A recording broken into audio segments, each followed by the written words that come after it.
अरे सोहन, तुम नीचे क्या कर रहे हो? उठो, बोल रही हूँ ना, तुम उठो, जल्दी उठो बेटा, ऐसे नहीं करते हैं, जल्दी उठो। सोहन, तुम हमारी बात नहीं मानोगे। तुरंत उठकर सोहन खड़े हो जाते हैं और उनकी माँ बोलती है, अरे बेटा, तुम्हें क्या हो गया था? सोहन अचानक फिर जमीन पर गिर जाता अरे बेटा, तुम्हें क्या हो गया है? तुम हमें बताओ, ऐसे क्यों जमीन पर गिरे जा रहे हो? सोहन, तुम्हें क्या हो जाता है? तुमने बताओ, हमें बताओ सोहन, तुम्हें क्या हो गया है? सोहन एक भी आवाज नहीं देता है। तो फिर उसकी माँ गुस्सा होकर बोलती है, अरे बेटा, तुम्हें क्या हो गया है?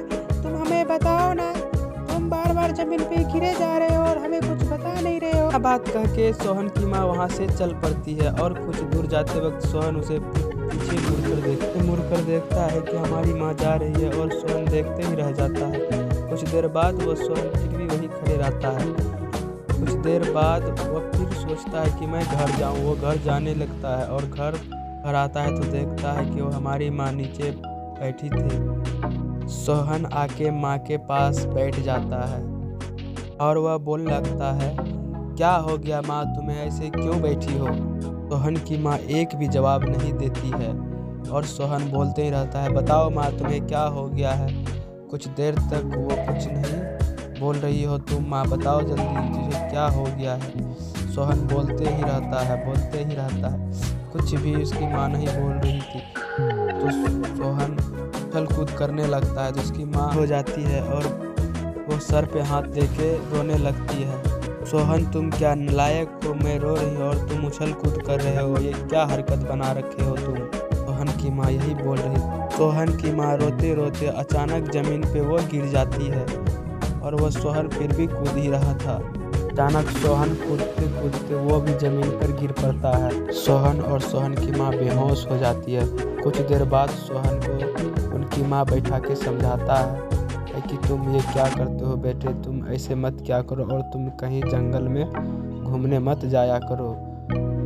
तो कुछ देर समझाने के बाद उनकी माँ उसे फिर से समझाता है कि बेटा तुम ऐसा मत करो, ठीक है। समझाने के बाद वह रोने लगती है कि दोबारा तुम ऐसा मत करना। और सोहन अपनी माँ का एक बात नहीं सुनने के लिए तैयार था। सोहन फिर से वो घर से बाहर जाने लगता है और वो माँ को बोलती है, मैं थोड़ी देर में घूम के आ जाऊँगा, तुम मत रो। वह उछल के माँ को मना रहा था, फिर भी उनकी माँ नहीं मान रही थी। सोहन उछल के समझा रहा था।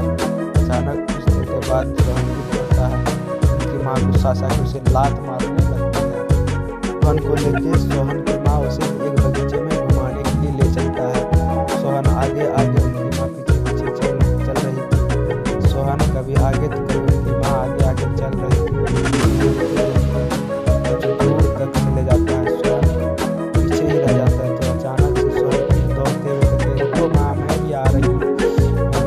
तो दौड़ते अपनी माँ के पास सोहन चले जाता है। कुछ देर के बाद वो पूरा बगीचा घूम लेता है और वह देखता है कि चारों तरफ जंगल ही जंगल पूरा बड़ा पड़ा है और तभी घर की तरफ जाने लगता है। फिर से वह जंगल में घूमने के बाद घर की तरफ जाने लगता है। सोहन कहाँ हो तुम? इतना देर तक क्यों बगीचे में घूम रहे हो? चलो घर चलते हैं। तो सोहन एक बार भी अपनी माँ को जवाब नहीं देता है। उसकी माँ उसके पास आके बोलती है कि ये तुम क्या कर रहे हो? मैं आवाज़ दे रही हूँ, तुम सुन नहीं रहे हो, दिमाग तुम्हारा सही जगह में है या नहीं? उसकी माँ बोल ही रही थी कि तभी कुछ देर बाद, सोहन तुम्हारा दिमाग जगह पे है या नहीं? तुम जवाब क्यों नहीं दे रहे थे? लगाऊंगी मैं एक लात में, सही सब कुछ हो जाएगा। तुम हीरो बनते हो। सोहन भी लड़ने लगता है और उनकी माँ लात मार के उसे गिरा देता है। कुछ देर बाद सोहन गुस्सा हो जाता है और बोलती है, तुम मुझे मारती हो ना माँ, तुम देख लेना, एक दिन मैं कहीं और चले जाऊंगी, बहुत दूर चले जाऊंगी। तभी अचानक उसकी माँ गुस्साने लगती है, बोलती है, तुम भाग के दिखाओ घर से, फिर मैं तुमको बताऊंगी कि मैं कौन हूँ। गुस्सा के ही रह जाती है उसकी माँ। फिर बोलती है, इसी लात से मैं तुझे